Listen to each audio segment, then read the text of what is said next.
Si pembantu rumah ini membuka kulkas. Dia masukkan semua buah-buah yang segar ke dalam kotak. Karena itu, setelah dia selesai kerja di sini, dia bisa membawanya pulang. Kulkas si pemilik rumah dipenuhi makanan enak. Akhirnya si pembantu tidak bisa bertahan. Dia mengambil apel dan makan sebuah kue.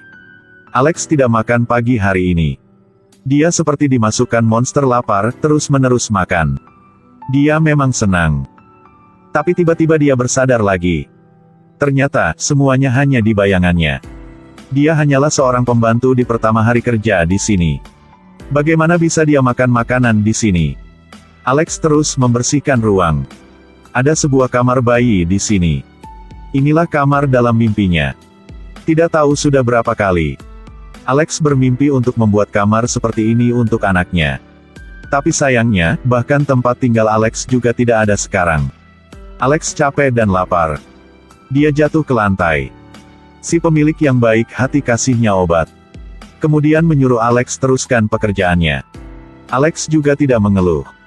Dia bergegas menyelesaikan tugasnya. Setelah selesai pekerjaan di sana, Alex buru-buru ke rumah ibunya untuk menjemput anaknya. Mama tidak mengangkat teleponku, Mama di mana ya? Kamu menelponku, aku sudah banyak kali menelponmu tapi tidak bisa. Baiklah, Madi di mana? Aku punya kehidupan sendiri, kamu paham tidak? Aku tidak bisa merawatnya sepanjang hari. Aku punya kerjaan sendiri, punya urusan lain. Alex memang terburu-buru. Dia pergi kemana-mana untuk mencari anaknya. Akhirnya, pacar ibunya kasih tahu dia kabar Madi. Ternyata, karena saat di rumah pemilik, telepon Alex tidak ada sinyal. Jadi ibunya tidak bisa menghubunginya. Jadi sudah mengantar Madi ke tempat suaminya. Sangat susah bagi Alex untuk meninggalkan rumah yang mengerikan itu. Tapi karena anaknya jadi dia harus kembali ke sana. Sean minta maaf kepada Alex dengan tulus. Dia bilang bahwa dia tidak akan minum alkohol lagi. Tapi Alex tidak percayanya lagi. Dia memutuskan untuk membawa anaknya pergi. Tapi hari ini kedua ibu anak ini tidak tahu hidup di mana. Pemilik Alex belum kasih gaji. Saat ini, hanya beberapa koin yang tersisa. Bahkan kos Alex juga tidak bisa menyewa. Tapi tepat saat ini, tuan rumah menelponnya dan mintanya ke rumah. Mereka bilang masih ada beberapa tempat yang belum dibersihkan. Tapi jika mau pergi ke sana, Alex harus naik kereta. Menghabiskan waktu 1 jam. Alex berharap besok dia akan ke sana. Tapi si pemilik ini matikan telepon. Alex merasa sangat capek. Dan saat ini mainan anaknya jatuh keluar mobil. Alex tidak bisa mengabaikan tangisan anaknya. Jadi dia berhenti dan turun untuk mencari mainan ini. Tanpa diduga, setelah Alex turun, sebuah mobil lain menabrak secara keras pada mobilnya. Nak, gimana kabarmu?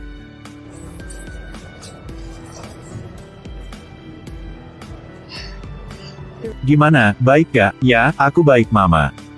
Untungnya, anaknya tidak terluka. Tapi mobil Alex rusak. Alex bahkan tidak bisa membayar uang yang ditilang karena parkir di tempat yang salah. Jadi dia hanya berdiri di tepi jalan dan minta bantuan dari seseorang.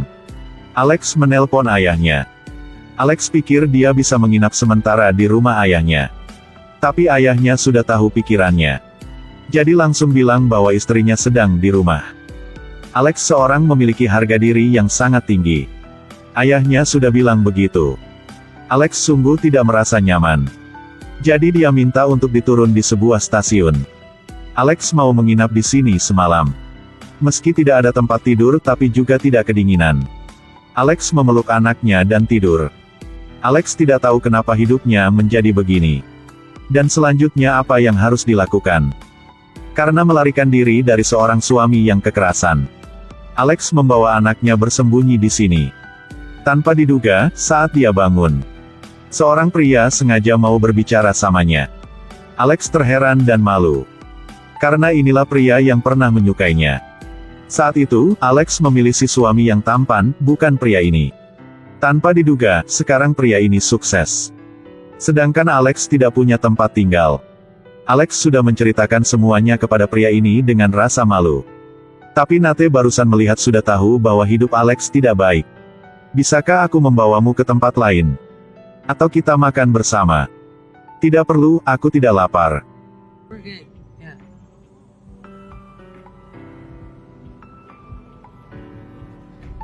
Ya udah, aku punya pengisi daya baterai di mobil. Kita ke Starbucks ya.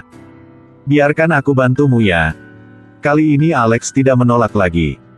Di mobil Nate, Alex dan anaknya makan sampai kenyang. Nate bilang dia sudah bercerai. Bisa menyadari bahwa Nate masih belum lupakan Alex.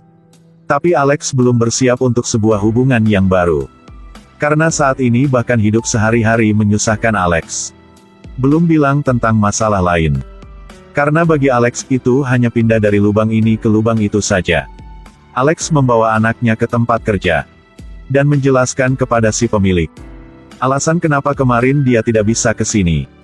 Dan berharap pemilik bisa memberikannya gaji hari kemarin. Tapi si pemilik bilang, pelanggan tidak peduli apapun, dia hanya tahu bahwa kamu tidak membersihkan dengan teliti saja. Dia tidak membayar untukku, jadi aku tidak bisa membayar untukmu. Pemilik marahi Alex karena Alex sudah memarahkan seorang pelanggan yang penting. Jadi Alex tidak hanya tidak dibayar gaji kemarin tetapi juga tidak disewa lagi. Memang begitu. Alex sungguh sedih.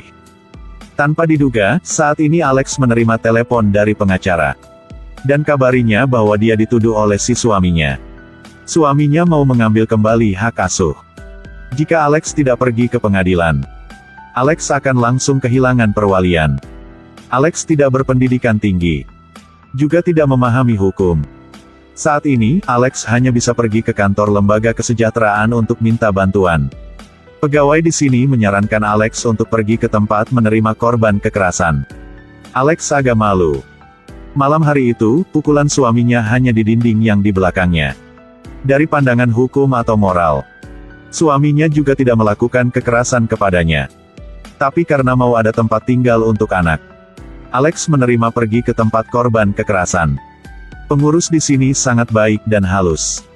Tapi Alex baru saja masuk. Pengurus ini sudah menyita telepon Alex. Demikian begitu, para suami tidak bisa melacak dan menemukan tempat ini.